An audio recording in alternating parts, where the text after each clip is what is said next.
Would you believe me if I told you that the prior Toyota 4Runner was in production for 14 model years? Well, yeah, you probably would. I mean, despite numerous tweaks and updates over the years, the prior SUV was an absolute dinosaur with an ancient powertrain and an interior that is, I'm just gonna politely describe it as vintage. But the wait is over. Welcome to the all-new, all-fresh 2025 Toyota 4Runner. Excited? I know. Let's get started. To be honest, y'all didn't give Toyota much reason to change a darn thing, considering it still sold just over 120,000 units last year of the old 4Runner. So really not much had to be done, but thankfully a lot was, starting of course with the exterior. The example we have here is the TRD Pro, pretty badass. So let's walk around and check it out. Now the 4Runner has always best been thought of as an SUV version of the Tacoma, and the last generation 4Runner looked pretty different from the corresponding Tacoma of that era, but I will say the new 4Runner right here looks pretty much just like the current Tacoma with a cabin on the rear end, and I think that's a very good thing. I know y'all Toyota fans are gonna be a huge fan of this new SUV when you see it in person. So our time with the new 4Runner is extremely limited, so we're gonna hit most stuff with just broad strokes, starting with the TRD Pro. I know y'all already know what that badge means. In this case, it is now the second highest off-road trim available on the 4Runner. And again, you know what that means. It's got specific wheels, it's got specific off-road tires, it's got a specific suspension, exterior trim pieces here, there, and a cool color called Mud Bath.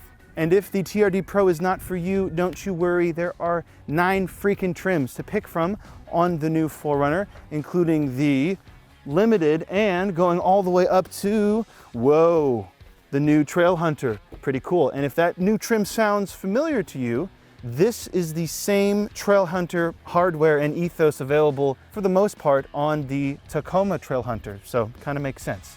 And in the pursuit of hunting those trails, you've got specific wheels, Old Man Emu shocks with remote reservoir, and because the Trail Hunter does want to be a one-stop shop for all your overlanding needs without having to go to the aftermarket, you've got an ARB roof rack, a snorkel up front, and because with these 33-inch Toyo all-terrains, you've got a ton of ground clearance. If you see a small tree in your way, just run right over it, no problem.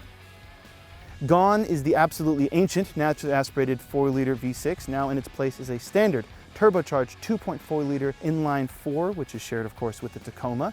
It's backed up by an 8-speed automatic, and depending on which trim and configuration you want, that comes in rear-wheel drive, part-time 4-wheel drive, and full-time 4-wheel drive. So if you stick with the standard Turbo 4, you get 278 horsepower and 317 pounds-feet of torque. But you, of course, might want to consider getting the hybrid. And just like that hybrid Tacoma, you have the same 2.4-liter turbocharged 4-cylinder, now, well, with the addition of a motor and a battery, now juiced up to 324 horsepower and 465 pounds-feet of combined torque. Yeah, that's pretty beefy. The 4Runner's interior follows in the same Tacoma-shaped footsteps as the exterior, and that means it is, aside from a handful of small details, it's the same cockpit you're going to get on the pickup truck, trim for trim. This does mean that controls, knobs, and switches are chunky and large, all easily operable with gloves on those snowy adventures that I know you are going to take in your new off-road machine. In the brief time that we spent inside the Limited and the Trail Hunter, we took particular notice of the optional 14-inch infotainment screen and 12.3-inch digital gauge cluster. We also dug the outdoorsy plastic trim on the TRD Pro and Trail Hunter that really did look straight from REI show floor. Again, if you like what the current Tacoma offers, everything is right where you left it, so come on in. However, if you're hoping to outfit your 4Runner with those killer isodynamic seats available on the Tacoma TRD Pro and Trail Hunter, and you know which ones I'm talking about, you're unfortunately out of luck. At the time of this preview, Toyota has no plans on offering those sweet thrones in the SUV. Boo! There's also a huge suite of active safety tech added to the new SUV, but honestly, there is just way too much to talk about with the new 2025 Toyota 4Runner, and so for my full thoughts and breakdown, you're gonna have to go to cars.com/news. You didn't think that we were gonna leave without showing you that it does the 4Runner thing, right? Roll down rear window, baby.